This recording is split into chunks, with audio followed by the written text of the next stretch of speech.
আমার মাথার তাজ সম্মানিত ওলামায়ে একরাম, তাদেরকে আমরা বলি, এই যে আমরা ঐক্যবদ্ধ হই নাই, আমরা কি বড় কিছু অর্জন করে ফেলছি?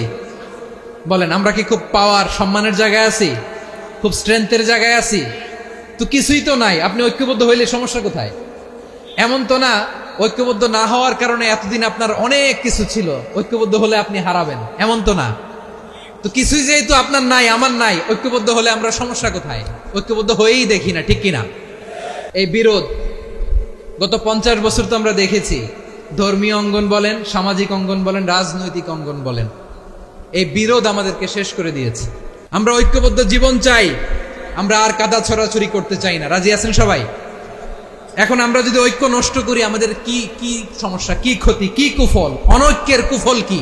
কয়েকটা কুফলের কথা বলে শেষ করবো। প্রিয় ভাইরা, what are the drawbacks and disadvantages of division, social and political division in the society, disunity?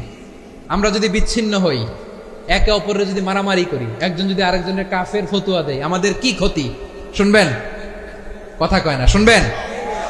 এক নাম্বার ক্ষতি হচ্ছে, আমরা যদি বিচ্ছিন্ন হই, আমাদের শক্তি কমে যাবে, আমাদের পাওয়ার আমরা হারাবো। আমাদের কি হারাবো? পাওয়ার। মনে রাখবেন, যখন আমি একা থাকি তখন আমি ব্যক্তি, যখন আমরা সবাই মিলি তখন আমরা শক্তি। এই শক্তি নিয়ে আমাদের সামনে এগিয়ে যাওয়ার দরকার আছে না নাই? তাহলে আমরা যদি নিজেরা বিরোধে লিপ্ত হই, আমাদের ক্ষমতা, পাওয়ার ছুটে যাবে। আমরা এই পাওয়ার হারাতে চাই না, ঠিক কিনা বলেন? রব্বুল আলামিন ঠিক তাই বললেন। রব্বুল আলামিন বললেন, খবরদার, وَأَطِيعُوا اللَّهَ وَرَسُولَهُ وَلَا تَنَازَعُوا فَتَفْشَلُوا وَتَذْهَبَ رِيحُكُمْ وَاصْبِرُوا إِنَّ اللَّهَ مَعَ الصَّابِرِينَ। আল্লাহর আনুগত্য করো, নবীর আনুগত্য করো, কিন্তু খবরদার নিজেরা বিরোধে লিপ্ত হয়ো না, নিজেরা মারামারি করো না, তাহলে তোমাদের শক্তি কমায় দিবে কে? ফাতাফশালু, তোমরা সাহস হারাবা, ওয়া তাযহাবা রিহুকুম, তোমাদের শক্তি কমে যাবে, পাওয়ার কমে যাবে। তাহলে আমরা যদি নিজেরা মারামারি করি, আমরা নিজেরা যদি বিচ্ছিন্নতায় লিপ্ত হই, আমরা যদি মতানৈক্য করি, তাহলে আমাদের শক্তি কমে যাবে, ঠিক কিনা? আমরা শক্তি কমাবো। আচ্ছা, ছোট্ট একটা বাঁশের কঞ্চি যদি আপনারা দেয়, পায়ের মধ্যে ধাক্কা দিয়ে ভাঙতে পারবেন না? এরকম বাঁশের কঞ্চি যদি 20টা একসাথে জোড়া লাগায় দেয়, ভাঙতে পারবেন? কথা বুঝে নাই মনে হয়।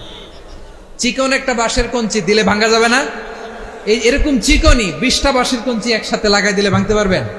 কারণ যখন আমি একা থাকি তখন আমি ব্যক্তি, যখন আমরা সবাই মিলি তখন আমরা শক্তি।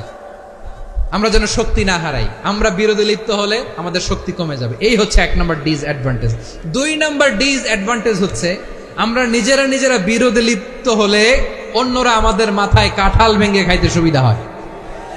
কথা বুঝেন নাই?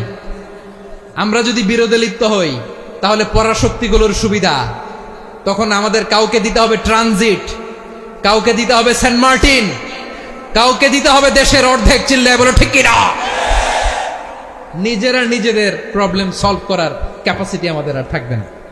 আমরা যদি বিরোধে জড়াই, আমার কলিজার টুকরা পেকুয়ার ভাইরা, আমরা বিরোধ করব না, আমরা বিচ্ছিন্ন হব না। নিজেরা বিরোধে জড়ালে পরাশক্তিগুলো আমাদের মাথায় কাঁঠাল ভেঙে খায়। তখন ভারতের পিছনে দৌড়াতে, আমেরিকার পিছনে দৌড়াতে আমাদের জুতার তলা ক্ষয় হইয়া যাইবে। নিজেদের প্রবলেম সলভ করা যাবে না। আমরা যদি অন্যের পিছনে না দৌড়াতাম আর এই বিরোধকে থামাতে পারতাম, বাংলাদেশ আজকে যেখানে আছে তার কমপক্ষে 50 গুণ সামনে থাকতো। চিল্লায় বলেন ঠিক কিনা? তাহলে 1 নম্বর ক্ষতি হচ্ছে, আমাদের পাওয়ার লেস হয়ে যায়, আমরা দুর্বল হই যদি আমরা বিরোধ করি। 2 নম্বর হচ্ছে, পরাশক্তিগুলোর সুবিধা নেয়। 3 নম্বর হচ্ছে, আমাদের উন্নয়ন, দেশের উন্নতি, অগ্রগতি, এটা স্থবির হয়ে যায়, এটা বাধাগ্রস্ত হয়। প্রিয় ভাইয়েরা, ইউনিটি, ঐক্য হচ্ছে একটা দেশের উন্নয়নের মূল ভিত্তি। 2 জন কইছে ঠিক। এদিকে এখন কয়েকজন কইছে ঠিক। ঐক্য হচ্ছে একটা দেশের, জাতীয় ঐক্য হচ্ছে কোন দেশের উন্নয়ন, অগ্রগতির মূল ভিত্তি, ঠিক কিনা বলেন?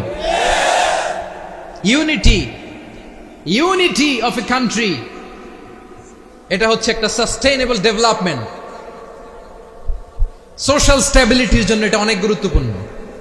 এজন্য বিরোধের কোনো স্থান আমরা দিব না, আমরা ঐক্যবদ্ধ থাকবো ইনশাআল্লাহ। বলেন তুই জাহান্নামী বলবেন?